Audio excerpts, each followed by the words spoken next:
Uma coisa que você está dizendo que eu acho que é muito importante que fique claro, Gabriel, é que esses abusos que ocorrem em meios religiosos, eles podem ser, como você mencionou, sexuais, morais, financeiros, os mais variados. Mas essa palavra espiritual, ela traz uma conotação que diferencia de abusos que podem acontecer no ambiente doméstico, de trabalho. Seria o que exatamente? O que que traz de informação esse termo para a gente pensar nesses abusos aí, para diferenciá-lo dos abusos de outros contextos? Sem dúvida, porque você pode dizer, não, então podemos dizer que tudo é abuso psicológico, né? Se você tem uma liderança tóxica, ou um pai tóxico, ou um chefe tóxico, um pastor tóxico, ou uma freira tóxica, que abusam da sua confiança, abusam da sua consciência, poderíamos colocar isso no nível da manipulação psicológica. Mas é que tem um elemento a mais, que é, aí sim, teológico, é que quando uma pessoa sofre o abuso espiritual, ela não apenas perde a sua dignidade, vamos dizer assim, a sua liberdade, a sua autonomia, ela também perde ela vê a sua criaturidade, a sua condição de filho de Deus ferida para sempre. Porque foi nessa condição que ela se aproximou daquele ambiente religioso. Ela foi ali não para participar de uma ONG, ou de um clube, ou de uma associação filosófica, ela foi ali com fé. E aí essa fé não é apenas uma fé humana, é uma fé sobrenatural, né? Eu sei que para quem não acredita, para quem não crê, isso pode parecer muito abstrato, pode parecer até inverossímil, mas quando nós falamos de espiritualidade, não estamos nos referindo a apenas pensamentos, imaginação, afetos, afetividade, sentimentos. Não, não é apenas esse aspecto psicológico que está em jogo. Está em jogo a confiança em Deus, a confiança de que nós seremos perdoados infinitamente, de que nós não morreremos aqui, nós teremos uma vida pós-mortem. Em suma, a condição de uma criatura feita à imagem e semelhança de Deus. É isso que assim, eu coloco no livro. A nossa imago Dei é ferida. Não é apenas a minha psique, não é apenas a minha mente, não é apenas a minha afetividade, é a minha condição de imago Dei que é ferida. Por que eu digo isso? Porque quando uma pessoa sai de uma seita, ela normalmente nunca mais quer ouvir falar de Deus. Quer dizer, é como se ela tivesse perdido a conexão com o divino, porque o divino foi usado contra ela. Quer dizer, a sua condição de crente foi ferida em nome de Deus. E aí a pessoa fica com aquela marca, com aquele ranço, aquele trauma, chame você como quiser, mas não é apenas um trauma psicológico, é também psicológico, mas é um trauma existencial que torna a pessoa eh, indisposta a querer falar, a rezar, por exemplo. Porque ela colocou tanta energia, tanta esperança, em uma ideia, em uma religião, muitas vezes se deixou ser dirigida por aquela liderança espiritual, até as decisões, básicas de sua vida, muitas vezes perpassaram pelo crivo daquele pastor, daquele médium, daquele padre, enfim. E no final das contas, se ela foi abusada, se ela foi explorada, se ela se deu mal nas mãos daquela pessoa, caramba, eu não posso confiar em ninguém.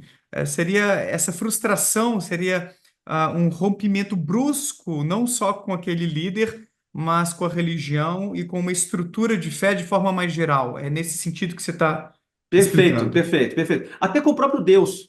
Quer dizer, Tá. poxa, pô, Deus permitiu que ele fosse usado contra mim? Sim.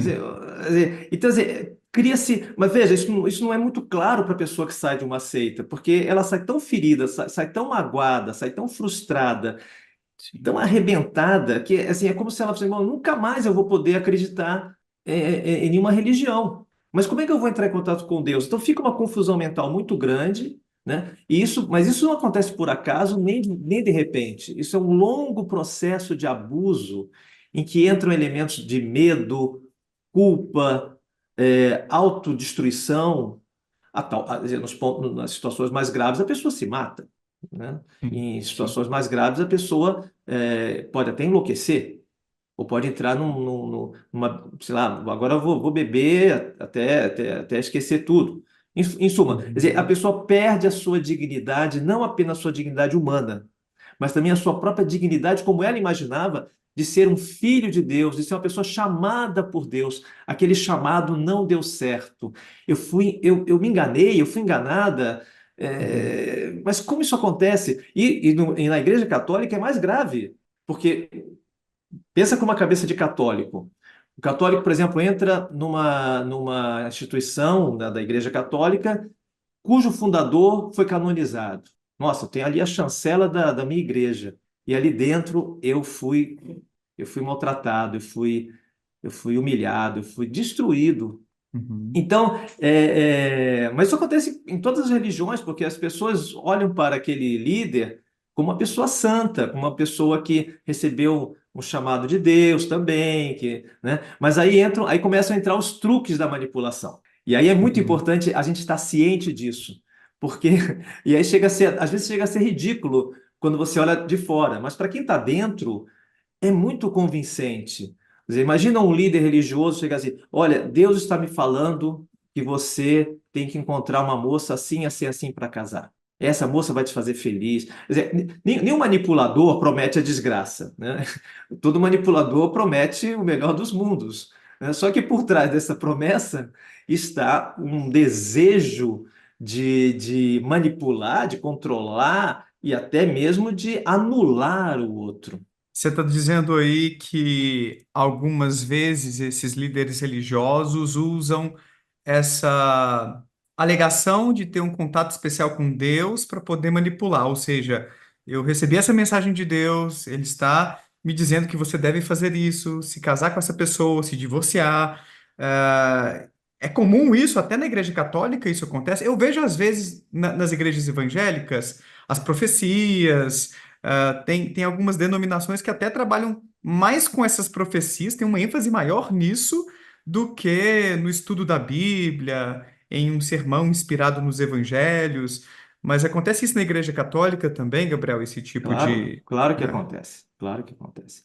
uhum, Veja, revelações particulares são, de certa maneira, inverificáveis, né? Se eu chegar para você, Daniel, hoje eu estava conversando com o meu anjo da guarda e ele me falou que você precisa botar uma camisa azul, porque essa camisa vermelha vai te fazer mal. E aí? Se você já entrou na minha seita, você fica com receio de não seguir essa orientação, porque, na verdade, eu, antes de dizer isso, eu já fiz outros, já preparei outros truques em que eu, por exemplo, salvei você de uma tristeza, eu te dei uma orientação que deu certo, eu te coloquei em contato com pessoas bacanas, você parou de usar drogas, você parou quer dizer, eu já te salvei, né? Então, quer dizer, você já está aqui no meu grupo e nós aqui, nós somos do bem. E lá fora, você viu, né? Você viu como é lá fora, né? Ó, lá fora que o pessoal vai tudo pro inferno. E aí, bom ou não, aqui é o Daniel Gontijo. Espero que você tenha curtido esse corte. Clica aqui para ver a live completa lá no meu canal principal e para ver mais vídeos nessa pegada. Não deixa de se inscrever por lá e por aqui também. Um abraço, tchau.